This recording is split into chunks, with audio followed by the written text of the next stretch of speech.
भारत के सबसे प्रमुख और खास त्योहारों में से एक मानी जाती है। जगन्नाथ रथ यात्रा, जिसे रथ त्योहारों और श्री गुंडीचा यात्रा के नाम से भी जाना जाता है, हिंदू पंचांग के अनुसार हर वर्ष आषाढ़ मास के शुक्ल पक्ष की द्वितीया तिथि को उड़ीसा के पुरी में जगन्नाथ रथ यात्रा बड़ी ही धूमधाम से निकाली जाती है।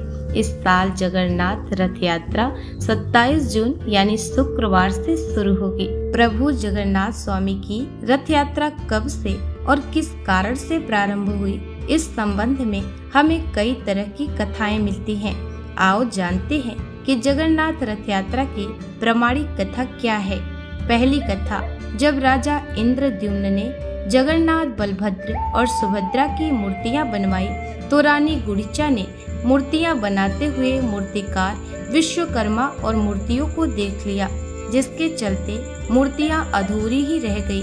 तब आकाशवाणी हुई कि भगवान इसी रूप में स्थापित होना चाहते हैं। इसके बाद राजा ने इन्हीं अधूरी मूर्तियों को मंदिर में स्थापित कर दिया। उस वक्त भी आकाशवाणी हुई कि भगवान जगन्नाथ साल में एक बार अपनी जन्मभूमि मथुरा जरूर आएंगे।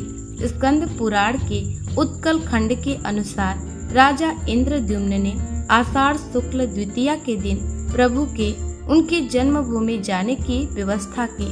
तभी से यह परंपरा रथ यात्रा के रूप में चली आ रही है। दूसरी कथा, एक दूसरी कथा भी जिसके अनुसार सुभद्रा के द्वारिका दर्शन की इच्छा पूरी करने के लिए श्री कृष्ण और बलराम ने अलग अलग रथों में बैठकर यात्रा की थी। सुभद्रा की नगर यात्रा की स्मृति में ही यह रथ यात्रा पुरी में हर साल होती है। इस रथ यात्रा के बारे में स्कंद पुराण, नारद पुराण, पद्म पुराण और ब्रह्म पुराण में भी बताया गया है। तीसरी कथा, एक बार राधा रानी कुरुक्षेत्र में श्री कृष्ण से मिलने पहुंची और वहां उन्होंने श्री कृष्ण से वृंदावन आने का निवेदन किया। राधा रानी के निवेदन को स्वीकार करके एक दिन श्री कृष्ण अपने भाई बलराम और बहन सुभद्रा के साथ वृंदावन के द्वार पहुँचे तो राधा रानी गोपियों और वृंदावन वासियों को इतनी खुशी हुई कि उन्होंने तीनों को रथ पर विराजमान करके उसके घोड़ों को हटाकर उस रथ को खुद ही अपने हाथों से खींचकर नगर का भ्रमण कराया। इसके अलावा वृंदावन वासियों ने जग के नाथ अर्थात उन्हें जगन्नाथ कहकर उनकी जय जयकार की। तभी से यह परंपरा वृंदावन के अलावा जगन्नाथ में भी प्रारंभ हो गई। रथ यात्रा के पीछे का पौराणिक मत यह है कि स्नान पूर्णिमा यानी ज्येष्ठ पूर्णिमा के दिन जगत के नाथ श्री जगन्नाथ पुरी का जन्मदिन होता है। उस दिन प्रभु जगन्नाथ को बड़े भाई बलराम जी तथा बहन सुभद्रा के साथ रत्न सिंहासन से उतार कर मंदिर के पास बने स्नान मंडप में ले जाया जाता है।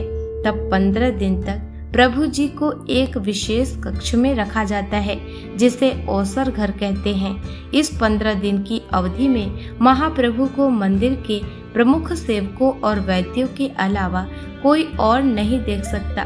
इस दौरान मंदिर में महाप्रभु के प्रतिनिधि अलारनाथ जी की प्रतिमा स्थापित की जाती है तथा उनकी पूजा अर्चना की जाती है।